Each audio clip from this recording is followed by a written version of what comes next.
अस्सलामुअलैकुम। तो क्या हाल चाल हैं। आज हम फर्स्ट ईयर की केमिस्ट्री जो है वो स्टार्ट करने जा रहे हैं। एज यू नो कि सेकेंड ईयर की केमिस्ट्री जो है वो हम ऑलरेडी स्टार्ट कर चुके हैं और उसके जो है 3 और 4 चैप्टर्स जो है वो कंप्लीट हो चुके हैं और वो भी जो है सेकेंड ईयर की केमिस्ट्री जो है वो भी कंटिन्यू है। आज हम फर्स्ट ईयर की केमिस्ट्री स्टार्ट कर रहे हैं। स्टार्ट करने से पहले हम फर्स्ट ईयर की केमिस्ट्री में देखेंगे कि टोटल कितने चैप्टर्स हैं, चैप्टर्स के नेम्स क्या हैं, चैप्टर्स के अंदर टॉपिक्स क्या हैं और वो कौन कौन से चैप्टर्स या टॉपिक्स ऐसे हैं जो हम क्लास 9th और 10th की केमिस्ट्री में पढ़ चुके हैं। और फर्स्ट ईयर की जो केमिस्ट्री है उसका पेपर पैटर्न क्या होता है, उसमें जो डिस्ट्रीब्यूशन है क्वेश्चंस की वो कैसे होती है, किस तरह जो है वो मार्क्स डिस्ट्रीब्यूट होते हैं, लॉन्ग के हवाले से कौन सा चैप्टर इंपॉर्टेंट है, शॉर्ट के हवाले से कौन सा चैप्टर इंपॉर्टेंट है। इट मीन्स अ लॉट कि आज का जो लेक्चर है वो आपके लिए इंतहाई ज़्यादा इम्पोर्टेंट है। इतना इम्पोर्टेंट कि अगर आप फर्स्ट ईयर की केमिस्ट्री स्टार्ट करने जा रहे हैं तो अगर आप इस लेक्चर को सुन लें तो फर्स्ट ईयर की केमिस्ट्री इंतहाई आसान हो जाएगी। क्योंकि आसान और मुश्किल की जो डेफिनेशन ये है वो यही है कि वो काम जो आप इजीली कर सकते हो वो आसान है और वो काम जो आप बामुश्किल कर पाते हो मीन जो कर ही नहीं सकते वो क्या है, मुश्किल है। तो डेफिनेशन आपके अंदर एक ही होनी चाहिए कि आप हर काम इजीली कर सकते हो। तो चलिए स्टार्ट करते हैं, देखते हैं कि फर्स्ट ईयर की केमिस्ट्री में चैप्टर कितने हैं और कौन कौन से ऐसे चैप्टर हैं जो आप पढ़ चुके हो। अब देखें ज़रा, चैप्टर 1 है हमारे पास फर्स्ट ईयर की केमिस्ट्री का, वो है basic concept. Basic concepts, basic concepts क्या है। जैसे आप क्लास 9th में आए थे, आपने क्लास 9th में जो केमिस्ट्री पढ़ी थी उसमें आपने इसकी ब्रांचेस पढ़ी, केमिस्ट्री की डेफिनेशन पढ़ी, एटम्स की डेफिनेशन, एलिमेंट क्या होते हैं, मोलिकुलर फार्मूला, एम्पिरिकल फार्मूला क्या होता है, ये सारी चीज़ें आपने क्लास 9th की केमिस्ट्री में पढ़ी थी। ठीक है। अब फर्स्ट ईयर की केमिस्ट्री में जो डिफरेंस है, जो टॉपिक नए हैं आपके लिए वो कौन से हैं। मास स्पेक्ट्रोमेट्री है एक नया टॉपिक, स्टोकियोमेट्री एक नया टॉपिक है आपके लिए, एक यील्ड, एक लिमिटिंग रिएक्टेंट जो है वो आपके लिए एक नया टॉपिक है।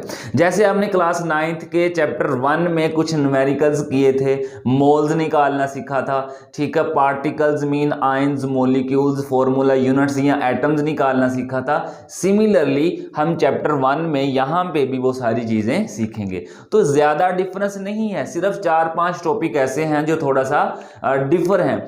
और ये जो चैप्टर 1 है ये न्यूमेरिकल के हवाले से बहुत ज़्यादा इंपॉर्टेंट है। अब ये जो चैप्टर 1 है न्यूमेरिकल, चैप्टर 1 जो है ये न्यूमेरिकल, इसमें अगर लॉन्ग आएगा, अगर लॉन्ग सवाल आएगा तो इस चैप्टर में से न्यूमेरिकल आता है। ठीक है, न्यूमेरिकल भी आएगा और प्लस शॉर्ट क्वेश्चंस भी आएंगे। अब मैं इस वीडियो के एंड पे आपको बताऊंगा कि न्यूमेरिकल्स कैसे करना है, शॉर्ट क्वेश्चंस कहाँ से करने हैं जो एक्स्ट्रा आते हैं और बुक में से कैसे आपको शॉर्ट क्वेश्चन मिलेंगे, वो अभी आपने जो है इसको देखते जाए। अभी न्यूमेरिकल्स जो है वो टोटल 14 होते हैं इस चैप्टर में। ठीक है, और जो हमारे पास एंड वाले मीन एंड वाले जो 8 न्यूमेरिकल हैं वो इंतहाई इंपॉर्टेंट और अक्सर वही लॉन्ग क्वेश्चन में आ जाते हैं और शॉर्ट क्वेश्चन है वो मैं आपको बताऊंगा कहाँ से करने हैं। अब चैप्टर 2 देखते हैं जी।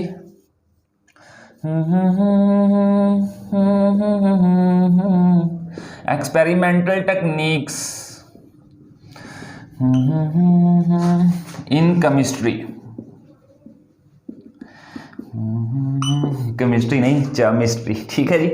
तो एक्सपेरिमेंटल टेक्निक्स इन केमिस्ट्री। अब आपने क्लास 9th के चैप्टर 1 में एक डेफिनेशन पढ़ी थी, एनालिटिकल केमिस्ट्री। अब ये चैप्टर जो है ये एनालिटिकल केमिस्ट्री के हवाले से ही है। इस चैप्टर में हमने देखना है सिर्फ 2 चीज़ों पे बात करनी है, क्वालिटेटिव एनालिसिस और क्वांटिटेटिव एनालिसिस। मीन अगर हमारे पास कोई सब्सटेंस आता है तो हमें कैसे पता चलेगा इसमें कौन कौन से एलिमेंट्स हैं और उन एलिमेंट्स की कितनी कितनी मिकदार है। फिर हमने कुछ टेक्निक्स इसमें देखनी है, जैसे हम देखते हैं क्रोमेटोग्राफी देखेंगे, थिन लेयर क्रोमेटोग्राफी, आगे इसकी बहुत सारी टाइप्स हैं, लेकिन जस्ट आपने थोड़ा सा ओवरव्यू करना है। फिर सॉल्वेंट एक्सट्रैक्शन क्या होता है और छोटी छोटी डेफिनेशन है। मीन ये लॉन्ग के हवाले से इंपॉर्टेंट नहीं है। ये वाला जो चैप्टर है इसमें सिर्फ शॉर्ट क्वेश्चन ही आएंगे, शॉर्ट क्वेश्चन या एमसीक्यूज आएंगे। इस चैप्टर में जो है वो लॉन्ग सवाल नहीं आएगा। तो इट मीन ये चैप्टर हमें डिटेल में पढ़ने की ज़रूरत नहीं है। तो हम इस चैप्टर के जस्ट अगर शॉर्ट ही कर लें अच्छे तरीके से, जो कि मोस्ट इंपॉर्टेंट है, तो हमारा ये चैप्टर इजीली कवर हो सकता है। तो चैप्टर 3 की तरफ अगर हम आए तो चैप्टर 3 है हमारे पास गैसियस। ठीक है, अब आपने क्लास 9th में चैप्टर 5 पढ़ा था ना, उसमें आपने पढ़ा गैसेस क्या होते हैं, सॉलिड क्या होती हैं, लिक्विड क्या होती हैं। ठीक है, उसमें आपने कुछ बॉयज लॉ पढ़ा था, चार्ल्स लॉ पढ़ा था, ठीक है, वेपर प्रेशर पढ़ा था, वेपोराइजेशन पढ़ा था। ये सारे टॉपिक आपने यहाँ पे भी पढ़ने हैं। लेकिन कुछ लॉज ऐसे हैं जो नए हैं, जैसे जनरल गैस इक्वेशंस क्या होती है, डाल्टन लॉ क्या होता है। ठीक है, ये कुछ चीज़ें ऐसी हैं जो आपने नहीं पढ़नी है। उसके बाद प्लाज्मा जो है वो आपने क्लास 9th में इसका जिक्र नहीं किया था। जैसे कि आप जानते हैं प्लाज्मा जो है वो 4th स्टेट ऑफ मैटर है, और प्लाज्मा भी है जो हम इस चैप्टर में थोड़ा सा इसको डिस्कस करेंगे। तो ये जो चैप्टर है, ये इसमें जो चांस होते हैं ना, इस चैप्टर में जो चांस होते हैं, हमारे पास जो लॉन्ग क्वेश्चन है, या तो वो आ सकता है थ्योरी, या तो वो आ सकता है थ्योरी, या आ सकता है न्यूमेरिकल। ये जो लॉन्ग क्वेश्चन है इस चैप्टर का, या तो थ्योरी आ सकता है या न्यूमेरिकल आ सकता है, और शॉर्ट क्वेश्चन तो इसमें से आते ही आते हैं। तो ये बात आप याद रखनी है। इस चैप्टर को आपने अच्छे तरीके से याद कर लेना है। जब एट द एंड 2-3 माह रह जाते हैं एग्जाम्स जो है वो आने में, तो वहाँ पे हमें एक स्कीम मिलती है। स्कीम में बाकायदा लिखा होता है कि इस चैप्टर में से न्यूमेरिकल आएगा या थ्योरी आएगी। अब जो मेरी ऑब्जर्वेशन है, मतलब पिछले कोई 8-10 सालों से इस चैप्टर में से ज़्यादा जो चीज़ आ रही है वो थ्योरी है। ठीक है, तो इसलिए आपने इस चैप्टर को अच्छे तरीके से कर लेना है। तो ये है हमारे पास गैसेस का चैप्टर। अब चैप्टर 4 जो है हमारे पास, अगर एक स्टेट हमने चैप्टर 3 में पढ़ी है तो दूसरी स्टेट जो है वो हम चैप्टर 4 में पढ़ेंगे, वो है लिक्विड एंड सॉलिड। मतलब ये जो 2 स्टेट्स हैं लिक्विड एंड सॉलिड, ये आप चैप्टर 4 में पढ़ोगे। अब लिक्विड जो है, लिक्विड में हम देखोगे आप कि लिक्विड में कौन कौन सी फोर्सेस पाई जाती हैं, जिसे हम वंडरवाल फोर्सेस कहते हैं। हाइड्रोजन बॉन्डिंग क्या होती है, डाइपोल फोर्सेस क्या होती है, लंदन डिस्पर्शन फोर्सेस क्या होती हैं। ठीक है, ये सारी चीज़ें जो है वो आपने यहाँ पे डिस्कस करनी है। उसके बाद आप लिक्विड का वेपर प्रेशर भी देखोगे। ठीक है, लिक्विड में और बहुत सारी चीज़ें वो भी देखोगे। अब लिक्विड और सॉलिड के दरमियान जो है ये एक टॉपिक आता है जिसे हम कहते हैं लिक्विड क्रिस्टल। मीन ये बहुत ही इंपॉर्टेंट टॉपिक है जो इस चैप्टर के मिड में आता है। लिक्विड एंड क्रिस्टल ये एक टॉपिक है, मीन एक ऐसा सब्सटेंस जो लिक्विड भी है और सॉलिड भी है, इसलिए हम उसके क्या कह देते हैं, लिक्विड क्रिस्टल। इंतहाई इंपॉर्टेंट है। अब जब हम सॉलिड की तरफ जाएंगे, उसमें आपको पता है कि आयोनिक कंपाउंड्स होते हैं, कोवेलेंट कंपाउंड्स होते हैं, मेटालिक कंपाउंड्स होते हैं। अब इनको हमने डिस्कस तो करना है, लेकिन साथ हम इनकी प्रॉपर्टीज को भी देखेंगे जो कि इंतहाई ज़्यादा इंपॉर्टेंट है। ठीक है, तो उसके बाद एट द एंड हमने ये भी देखना है कि स्ट्रक्चर ऑफ NaCl क्या है। ठीक है, उसके बाद हमने देखना है कि इसमें जो सॉलिड होते हैं उनकी शेप्स कैसी हैं।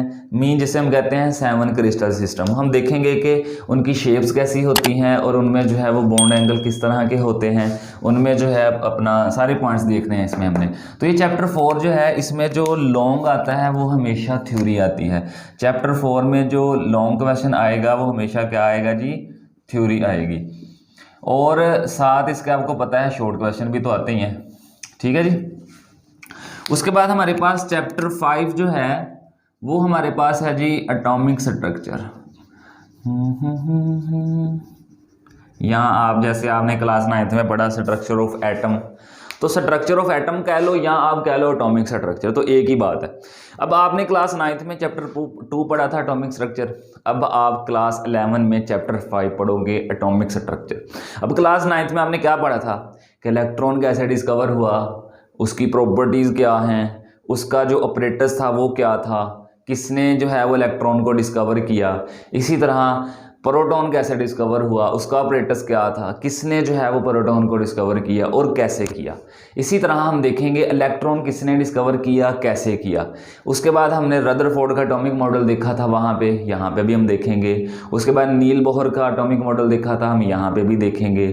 उसके डिफेक्ट्स देखे थे, हम यहाँ पे भी देखेंगे। लेकिन सिर्फ एक चीज़ नहीं है यहाँ पे, और वो चीज़ है क्वांटम नंबर। तो क्वांटम नंबर जो है ये हमें बताता है इलेक्ट्रॉन की कंप्लीट पोजीशन के बारे में कि इलेक्ट्रॉन जो है एटम के अंदर किस जगह पे लोकेट कर रहा है। तो क्वांटम नंबर एक नया टॉपिक है, बाकी सारे जो टॉपिक हैं वो आपने पढ़ चुके हैं, लेकिन अब हम यहाँ पे थोड़ी सी डिटेल पढ़ेंगे। तो इसीलिए मैं कहता हूँ 9th और 10th की बुक्स किसी को ना दिया करें, ठीक है जी, क्योंकि आपने सारी बातें तो आगे वही पढ़नी है। जो साइंस की चीज़ें होती हैं ना, साइंस सब्जेक्ट की, यही चीज़ें आगे बार बार दोहराई जा रही होती हैं। तो इसलिए आपने कभी भी जो है अपनी बुक्स किसी को नहीं देनी, अगर तो आप कॉन्सेप्ट हासिल करना चाहते हो। जब बच्चे को कॉन्सेप्ट होता है ना किसी चीज़ का, और उसे एक लिखने का आर्ट आ जाता है, उसे एक जुमला लिखना आ जाता है, पैराग्राफ बनाना आ जाता है, शॉर्ट क्वेश्चन को लिखने का तरीका आ जाता है, तो अगर उसके पास सिर्फ कॉन्सेप्ट होगा ना तो वो इजीली शॉर्ट क्वेश्चन को हल कर लेगा। तो इसलिए मैं कहता हूं कि लिखना एक आर्ट है, इसे भी अच्छे तरीके से सीखें। अब हमारे पास जो चैप्टर 6 है वो है केमिकल बॉन्डिंग।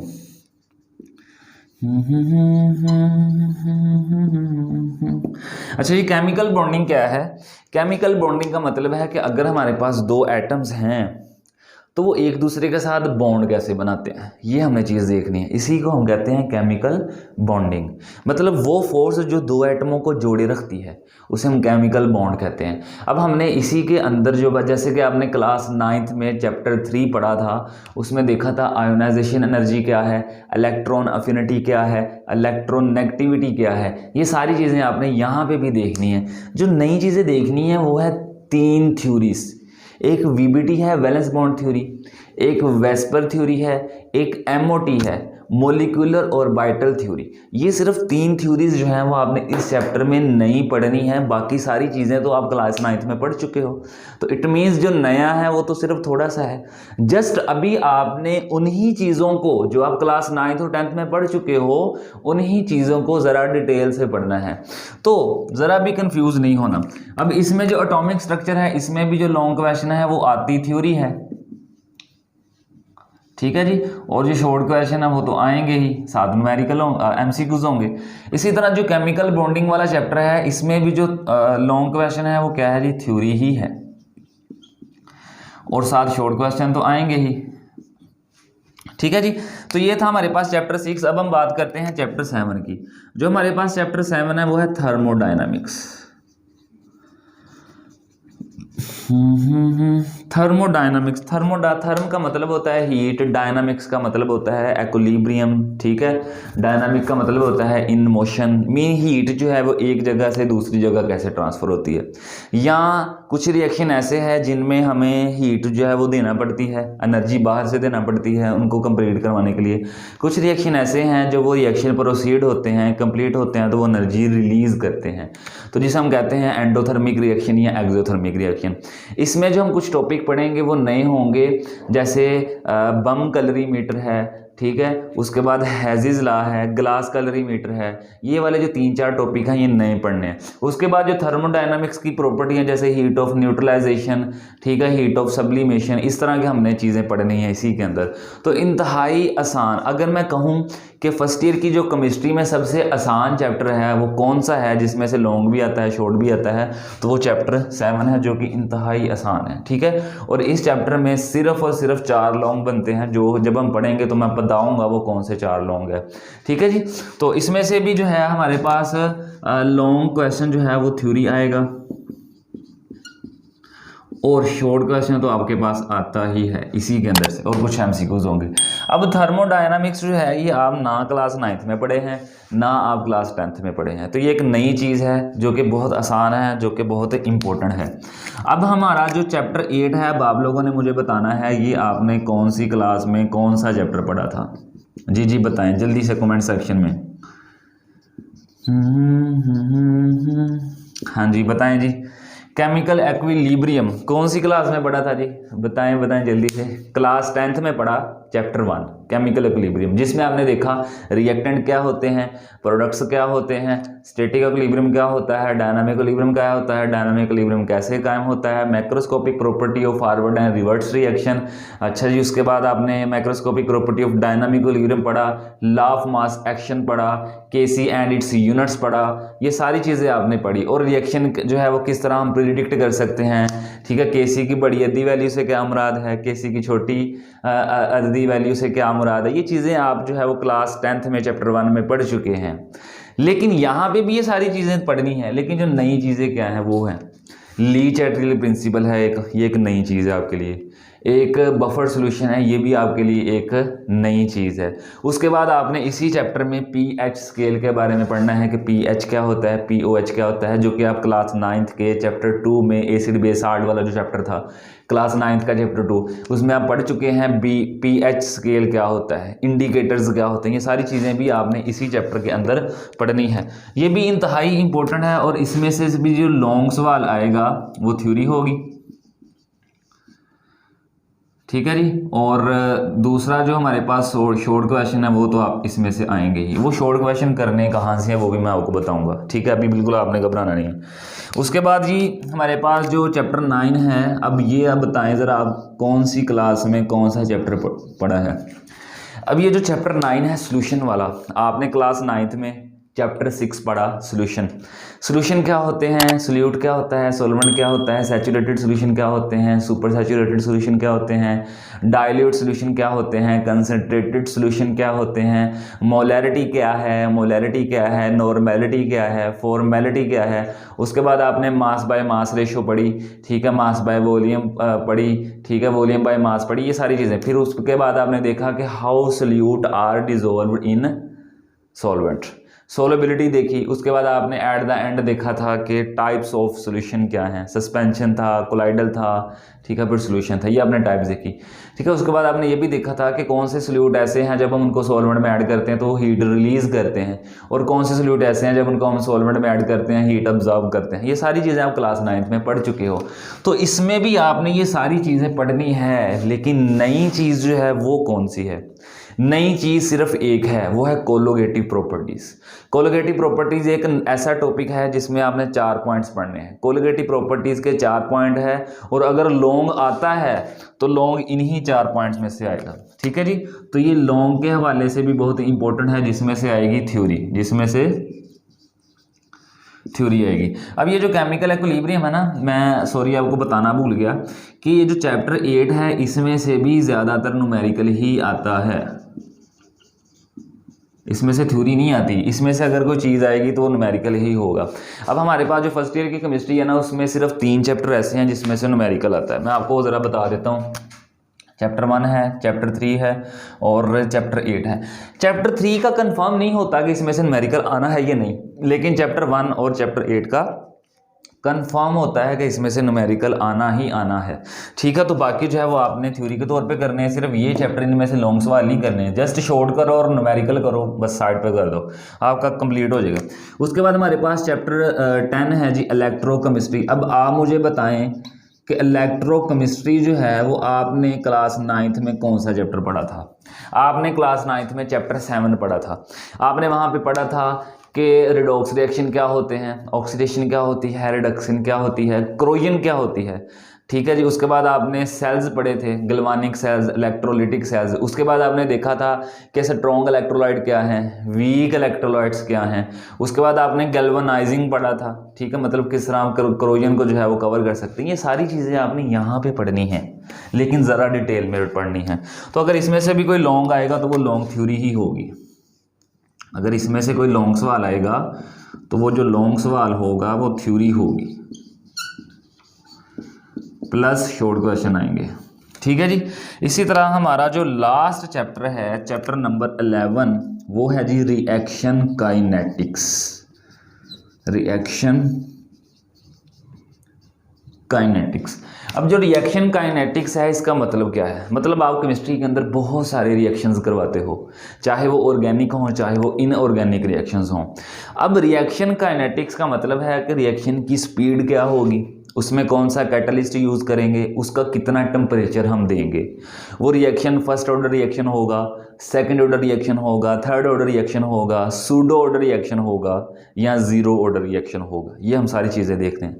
इस रिएक्शन के दौरान जो रेट डिटरमाइनिंग स्टेप है वो कौन सा होता है, ठीक है जी। अब इसमें ये सारी चीज़ें हमने ये देखनी है। फिर at the end log and की मॉडल भी हम देखेंगे, जो कि आप क्लास 9th के चैप्टर 6 में बायोलॉजी का जो चैप्टर था एंजाइम्स वाला, वहाँ पे भी आप एक लॉग एंड की मॉडल पढ़ चुके हैं।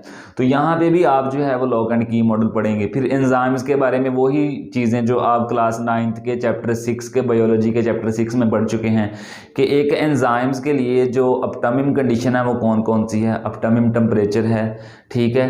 उसके बाद जो उसकी कंडीशन जो है वो आप उस वहाँ पे पढ़ चुके हैं, तो आप इसमें भी ये सारी चीज़ें पढ़ेंगे, ठीक है। एक हमारे पास एक इक्वेशन है जिसे हम यहाँ पे एक चैप्टर 11 में ना आप एक इक्वेशन पढ़ोगे जो कि बहुत ही इंपॉर्टेंट है। अगर लॉन्ग सवाल आता है तो ज़्यादातर चांस उसी इक्वेशंस के होते हैं।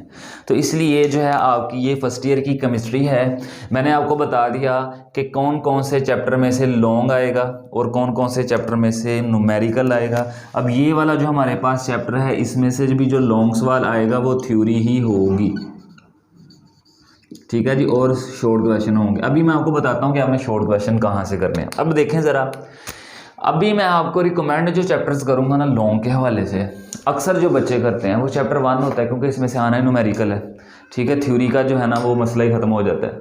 उसके बाद हमारे पास जो चैप्टर 3 है ये भी इंतहाई आसान है, जो कि आप पहले पढ़ चुके हो। फिर चैप्टर 4 ये भी इंतहाई आसान है, इसमें से भी लॉन्ग करते होते हैं। उसके बाद हमारे पास चैप्टर 6 और चैप्टर 5 जो है ये भी जो है इंतहाई आसान है। अब मैं आपको एक बात बताता हूँ, और ये जितने भी चैप्टर हैं हर चैप्टर में 4 से 5 लॉन्ग सवाल बनते हैं। जब हम केमिस्ट्री पढ़ेंगे फर्स्ट ईयर की, मैं आपको साथ साथ ये भी बताऊंगा कि कौन सा टॉपिक ऐसा है जो लॉन्ग के हवाले से इंपॉर्टेंट है, जिसके चांसेस जो हैं वो 100% होते हैं। तो 4 से 5 हर चैप्टर में से जो न्यूमेरिकल हैं या लॉन्ग क्वेश्चन हैं थ्योरी वाले, वो मैं आपको साथ साथ बताऊंगा। बस आप अगर वही कर लोगे तो अच्छे तरीके से आपकी केमिस्ट्री की तैयारी हो जाएगी। जैसे मैंने पढ़ाना है, जैसे मैंने तैयारी करवानी है, चाहे बच्चा बहुत ज़्यादा इंटेलिजेंट हो, चाहे बच्चा बहुत ज़्यादा वीक हो, तो दोनों बच्चे बहुत अच्छे मार्क्स स्कोर कर सकते हैं। तो अब ये जो शॉर्ट क्वेश्चंस हैं, एक बुक होती है केमिस्ट्री की आहद केमिस्ट्री, अगर आप वो आहद केमिस्ट्री ले लो और वो अपडेटेड बुक लेनी है आपने, ठीक है। कुछ बच्चे सेकंड हैंड बुक ले लेते हैं, उनमें जो है ना वो अपडेटेड चीज़ें नहीं आती। अपडेटेड बुक लें जो 2021 या 22 उसके ऊपर लिखा हो, अपडेटेड बुक ले लें, उसमें जो है क्वेश्चंस भी अपडेटेड होते हैं जो रिसेंटली बोर्ड्स एग्जाम्स में आ रहे होते हैं। तो अगर आप वही ले लोगे तो उसमें टॉपिक वाइज MCQs भी मौजूद हैं, टॉपिक वाइज शॉर्ट क्वेश्चन मौजूद हैं, और वो बुक सिर्फ शॉर्ट क्वेश्चन के हवाले से इंपॉर्टेंट है। लॉन्ग क्वेश्चन के लिए कोई बुक नहीं लेनी, मैं कोई रिकमेंड नहीं करूँगा। लॉन्ग क्वेश्चन आप बुक से ही करना, तो बुक से ही आपके कवर हो जाएंगे। बस शॉर्ट क्वेश्चन के हवाले से ये बुक ले लें। तो ये थी हमारी फर्स्ट ईयर की केमिस्ट्री। अब हम चैप्टर 1 स्टार्ट करेंगे नेक्स्ट लेक्चर में, जो कि है बेसिक कॉन्सेप्ट और इंतहाई ज़्यादा इंपॉर्टेंट है। तो मिलते हैं नेक्स्ट लेक्चर में। कोई भी कन्फ्यूजन हो नीचे कमेंट बॉक्स में कमेंट करना, आपका ज़रूर रिप्लाई किया जाएगा। दुआ में याद रखिएगा। अल्लाह हाफिज़।